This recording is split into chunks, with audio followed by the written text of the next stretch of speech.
What is your typical daily routine? Do you have any hobbies? Deity survey. Routine? No special. Of course, as a practitioner, like late Thomas Merton, my daily, the day start, Thomas case 2:30 morning, my case 3:30. Then some meditation, some prayer, meditation mainly analytical meditation. Then of course, breakfast. As a Buddhist monk, no dinner. So after lunch, no solid food. But my case, sometimes if I feel hungry and a lot of sort of work or a lot of busy day, then sometimes with salutation to Buddha, few biscuits or some cakes. I think Buddha very, very kind. So I think he certainly, I'm quite sure, he gives me permission to eat some of these biscuits. So otherwise, like Thailand or Sri Lanka, in this area, the monk, the food habit, very strict. No afternoon, no solid food. So like that. So therefore, next morning, I always feel hungry. So breakfast is very, very precious, very blessing way. Very important. Very important. So my younger brother, so I teach him. He almost never saw sunrise because he sleep till late. So then he responds to me, the main reason I got up in early morning is not prayer or meditation, but for breakfast.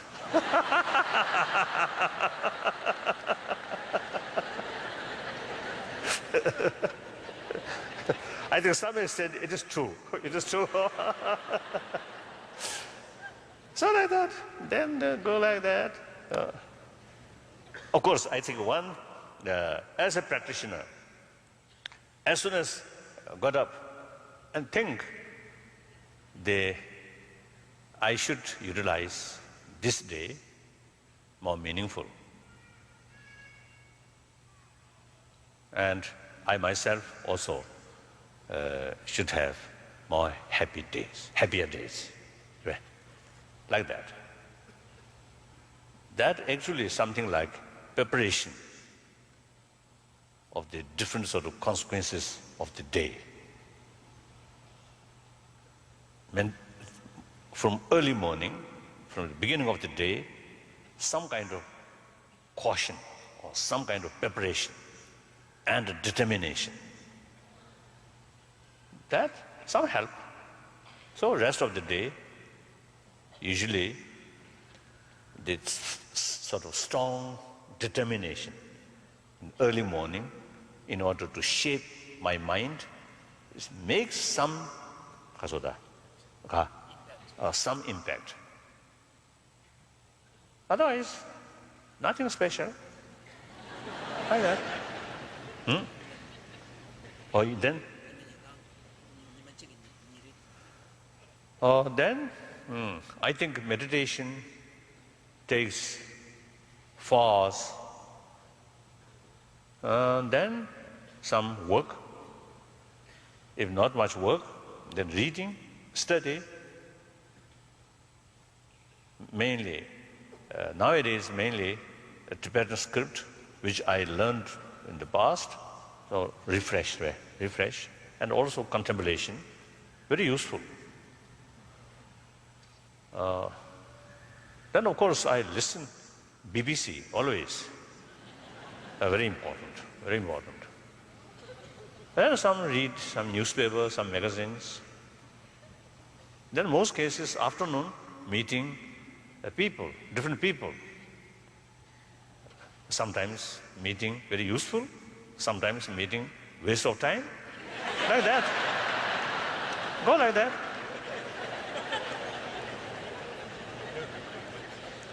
So then, I'm Tibetan usually is a non-vegetarian, except as a few individual. After I came to India, I think 65, I try become vegetarian. So then next almost 2 years, I remain strict vegetarians. Then some physical problems just started. Then I returned the original, the diet. Right. But then, meantime, we promote in India vegetarianism. Most bigger monastic institutions, they usually is the number of students about 2,000, 3,000, 4,000 like that.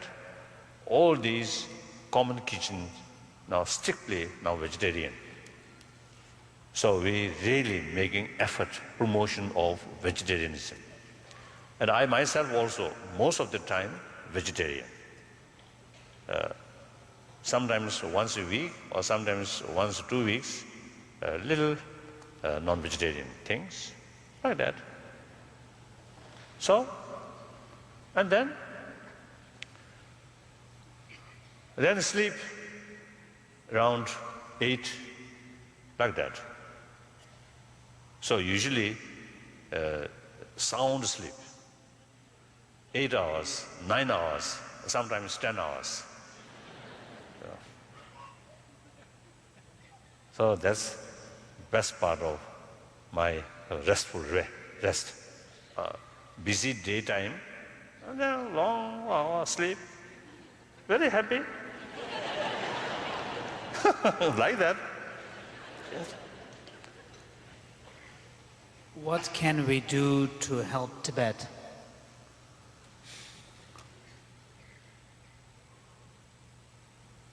Of course, I appreciate your question or your concern.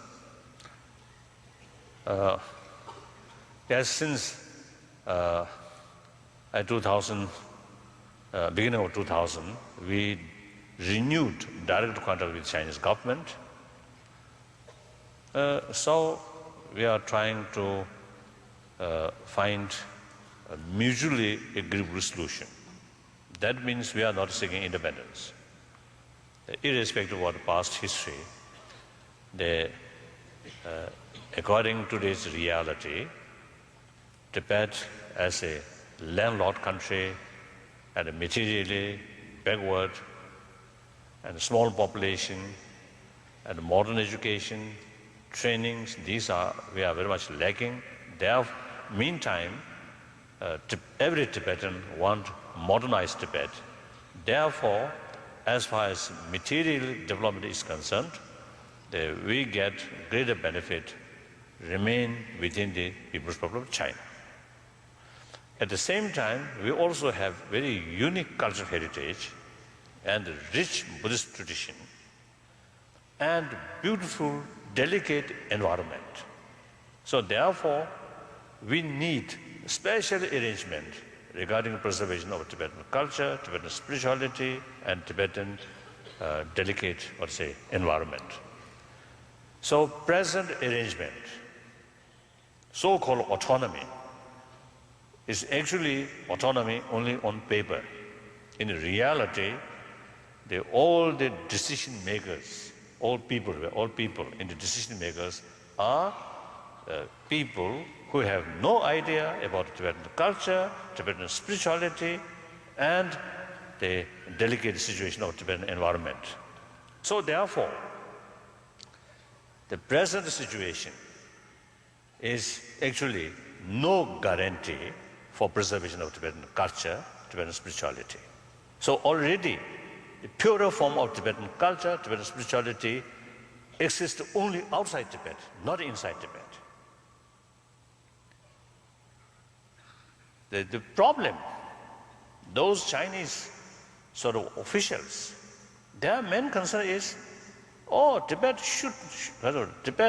must remain within the People's Republic of China, should not separate.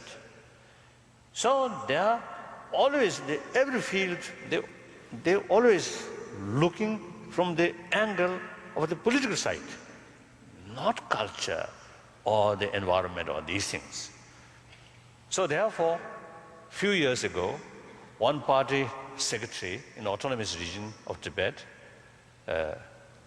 actually, I think his name, Teng Guyen, he actually expressed in party meeting that the source of threat, Tibetan separation, is Tibetan Buddhism. So, accordingly, they put a lot of restrictions, and monk in the monastery need political education. Here, political education sounds okay, but the reality, political education means criticism Dalai Lama, absolute loyalty to communist. So these are rather difficult, isn't it? So, and those monks and nuns who not criticize Dalai Lama, expelled from the monastery or nunnery. So there are a lot of difficulties, a lot of contradictions. As a result, I think they almost, I often meeting with a Tibetan who come from Tibet with great risk of their own future, including some old retired officials, some old party member. For example, one occasion I met one Tibetan who introduced me as a party secretary in district level, last 40 years as a party member. Then I joked to him, oh, since you are old communist, you should not have Buddhist faith. I just teased him. Then he told me, he answered to me with great sort of moving way. He told me, more than 40 years as a communist, no single day some kind of doubt towards Buddha. And of course, if I say it's not nice, but he also told me, last 40 years, he never developed some kind of, doubt towards you. That means I'm Dalai Lama. So even those old Communist Party members, some cases, ideologically, they are genuine communist. But as far as Tibetan spirit is concerned, very, very strong. So more than 95% of Tibetan people are just like that. So that's the problem. So I always is telling our Chinese leaders, the Chinese leaders, their policy should be realistic, accept the reality, then accordingly deal with that realistically. So I feel the best way to deal with the problem is my approach, middle way for approach, not independence, but special sort of dakasoda,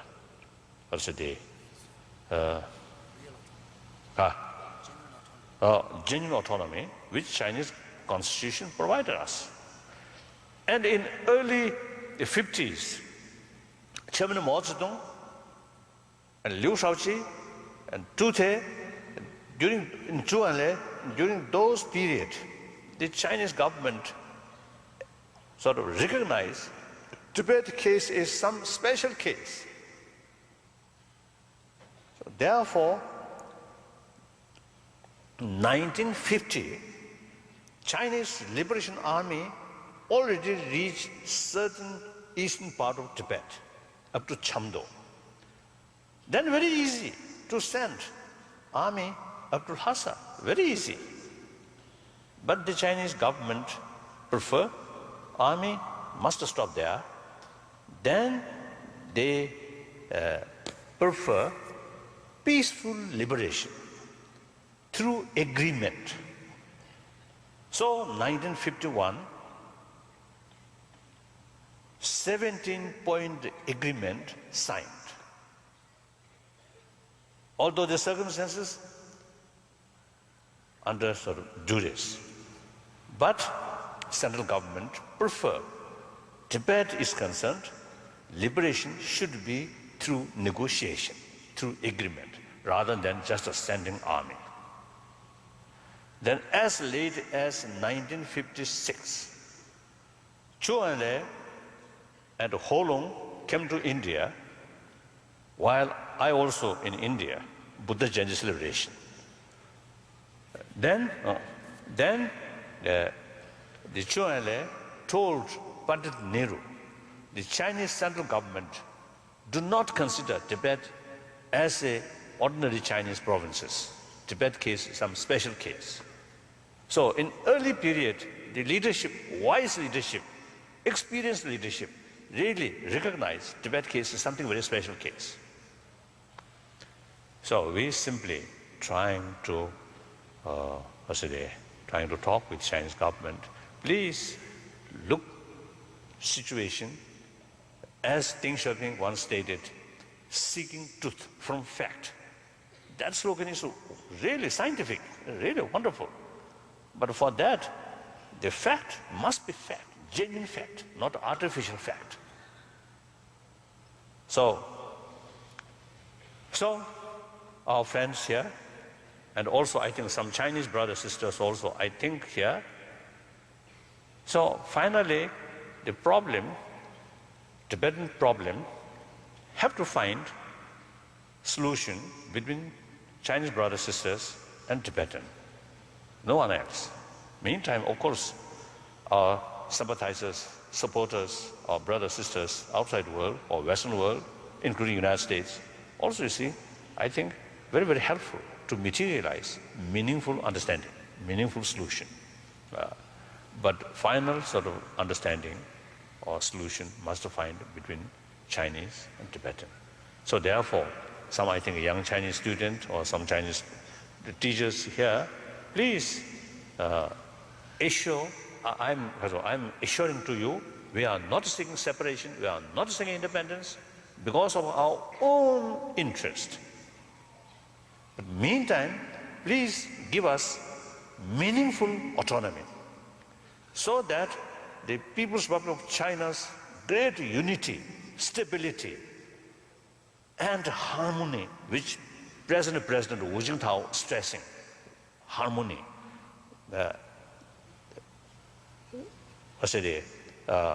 then can materialize. So actually my approach is helping to the central government to materialize stability and unity and prosperity. And through that way, genuine harmony. So I want to, I'm happy having this opportunity. Now next two questions. Two questions, yes. You have been involved in a dialogue with scientists for many years. What have you learned? I learned a lot of many things. And then one thing, the sort of geographical also explanation in some Buddhist text now seems disgrace. So we are taking liberty to abandon you see these sort of the concept, right? Traditional Buddhist cosmology. I think Nalanda tradition, Sanskrit tradition, have the liberty to check, investigate even Buddha's own word. So therefore, there's not problem.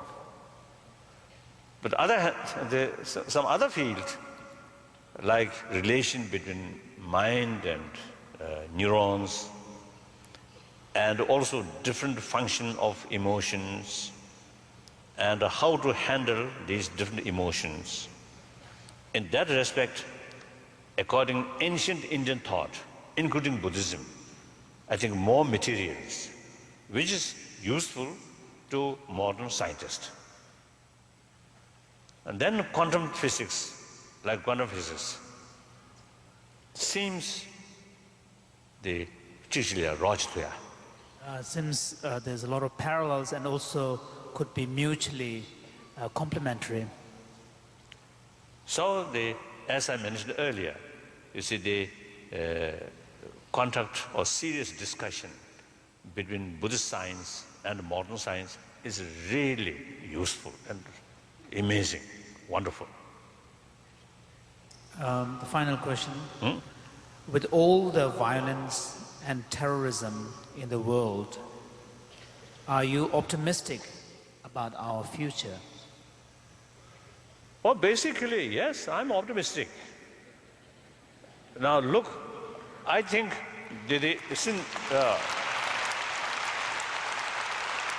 I think general sort of people sort of way of looking, I think much changed during the previous century. Early part of 20th century and the later part of 20th century, I think that big change, basic human sort of way of thinking, including international relations. So now this 21st century is continuation of the later part of 20th century. I think now not much time, but one example. I think desire for genuine peace, I think really very high everywhere. And sort of the feeling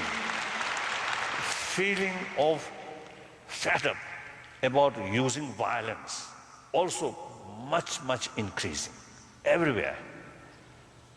I think United States also, I think since Iraq war happened, now I think many people now really feel using force is not the sort of right method. So, and then serious concern about environment with help of scientists or those specialists. I think that also immense, I think, immensely increasing. So these are positive. So basically, I always believe many problems which we are facing today is essentially man-made problem. Therefore, logically, those problems which our own creation, since therefore we human beings must have the ability to solve these problems, to overcome these problems, because these are our own made. Then I think we need, I often used to telling people, I think this whole, also I think I already told in, I think my previous sort of visit here also, that now the 20th century, I think this way, we need, as my main talk, the importance of compassion, that practice, promotion of that thing is the method of inner disarmament. With that, we really need effort continuously or constantly, external disarmament, step by step. Through that way, 20th century become like century of bloodshed, century of violence, and result more suffering, more complication, more hatred, more division. Therefore, now this 21st century should be century of dialogue. That is important. With compassion, with holistic view and determination, more patience whenever we have confrontation of disagreement, or different interests within human family, right, and must try to find a solution through peaceful means. That's very important. So, with our determination, with our effort, tirelessly, I think this century should be more peaceful, more compassionate one, more sort of happy one. That's sort of my belief. But the more compassionate society, more happier society will not come only through prayer or meditation.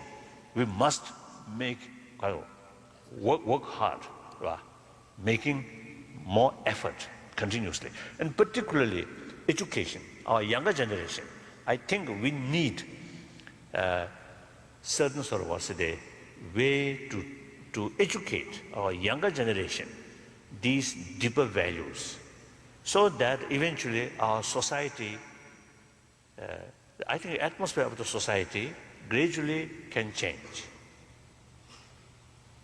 Then leaders or politicians come from that kind of society will be different, more compassionate. So that's our long-term policy. Thank you.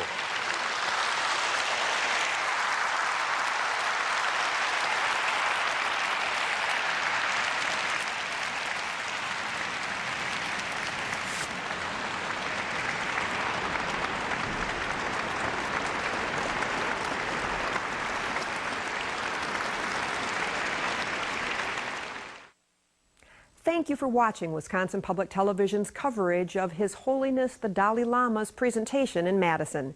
You can also find the Dalai Lama's speech streamed on our website at wpt.org. For Wisconsin Public Television, I'm Kathy Beeson. Good night.